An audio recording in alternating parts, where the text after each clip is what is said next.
Welcome to The Explainer. Today we're diving into an ancient text that reads almost like an intellectual prize fight. It is the story of this brilliant, maybe a little arrogant debater who was so sure he could defeat the Buddha in a public argument that he actually gathered a massive crowd to watch the show. So first, let's meet our challenger. His name is Saccaka. And let's just say he was not short on confidence. He believed his intellect was so powerful he could make a lifeless post tremble just by arguing with it. He was absolutely convinced he could take down anyone, from monks and scholars all the way to a fully enlightened Buddha.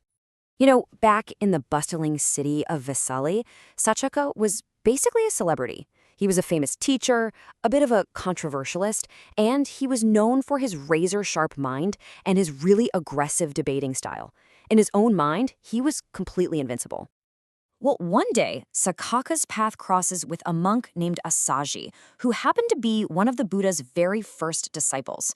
Saccaka sees this as a perfect opportunity, and he asks him a pretty direct question. So, what's this master of yours actually teach? Assaji lays out the teaching using this framework of the 5 aggregates, which is the Buddha's way of breaking down what makes up a person. So you've got form, that's your physical body. You've got feeling, all your sensations, perception, which is how you recognize and label things. Then there's mental formations, your thoughts, your intentions, and finally consciousness, just that basic awareness of it all. And here is the absolute core of what Assaji shared. The Buddha taught that all 5 of these parts are always changing. They're impermanent. And because they're impermanent, they can't possibly be some permanent, unchanging self. Now, this was a totally radical idea.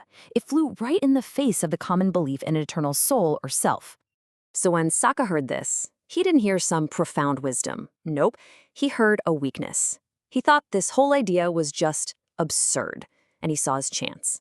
This was a golden opportunity to publicly challenge the Buddha, completely dismantle his philosophy, and lock in his own reputation as the greatest debater alive. So the battle lines were drawn, right? And it all came down to this fundamental question of identity. Saccaka's position was simple. These 5 aggregates, they are myself. The Buddha's position was the total opposite. These aggregates are not a permanent self.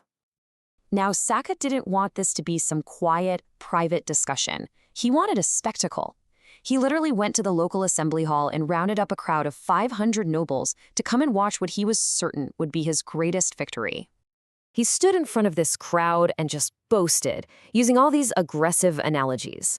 He said he would drag the Buddha around in argument like a strong man drags a goat by its long beard, or like a brewer's worker might slush around a giant pot. In his mind, his victory was already a done deal. So, with this huge crowd watching, Saccaka goes up to the Buddha and makes his case. He argues that, just like all plants grow from the earth, a person's self, their body, their feelings, their thoughts, is the foundation for everything they do, good or bad. And so he concludes, these things must be the self. But the Buddha, he doesn't even bother with the earth analogy. Instead, he just pivots and starts asking questions. He starts simple. He asks Saccaka, tell me, does a king, a powerful ruler, have authority in his own kingdom? Can he order things to be done? And Saccaka just agrees, well, of course, a king has power. And right here, this is where the Buddha sets the trap. He takes Saccaka's own argument, form is myself, and applies the logic of control they just agreed on. He asks, okay, if your body is really yourself, then shouldn't you have total power over it? Shouldn't you be able to just command it, be this way, and don't be that way? And just like that, the whole dynamic shifted. Saccaka, the guy who bragged he could make a post tremble, was suddenly staring down a simple question that hit right at the heart of his own lived experience and his entire argument.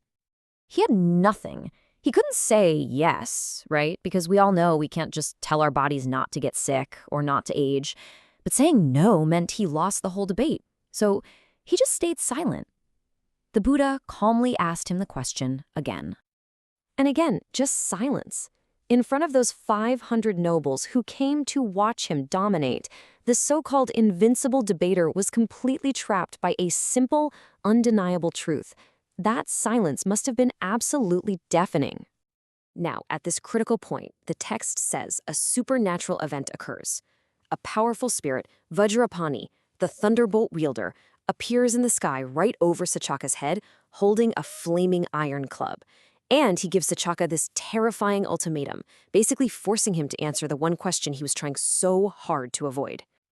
Seeing this terrifying vision, Saccaka is just petrified and finally breaks his silence. He concedes the point.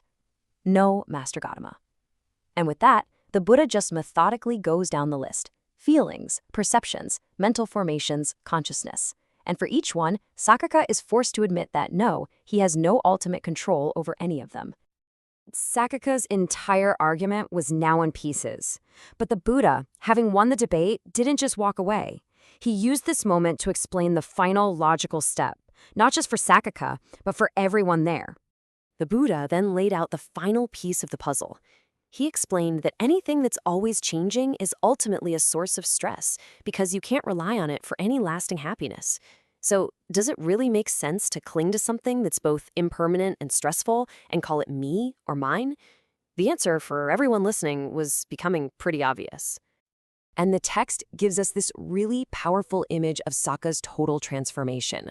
All that bravado, all that arrogance, gone. He's just sitting there, totally defeated, shoulders slumped, head down, can't even speak. And then, the ultimate irony. Sweat starts pouring from his brow, which is exactly what he boasted would happen to anyone who dared challenge him. Humbled, Saccaka fully admits just how arrogant he'd been.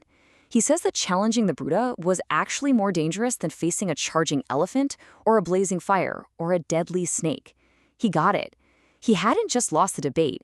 His entire view of the world had just been shattered. And this final act really shows you how deep the change went. Saccaka's transformation wasn't just in his head. The debater who came to conquer and humiliate now wanted to serve. He invites the Buddha and his entire community of monks for a meal, which is just this profound gesture of respect and really acceptance. You know, Saccaka's story is just this incredible clash between raw intellectual power and a deep experiential wisdom. And it's a great reminder that the biggest victory isn't always about winning the argument. Sometimes it's about having the courage to lose one, especially when you're up against a deeper truth.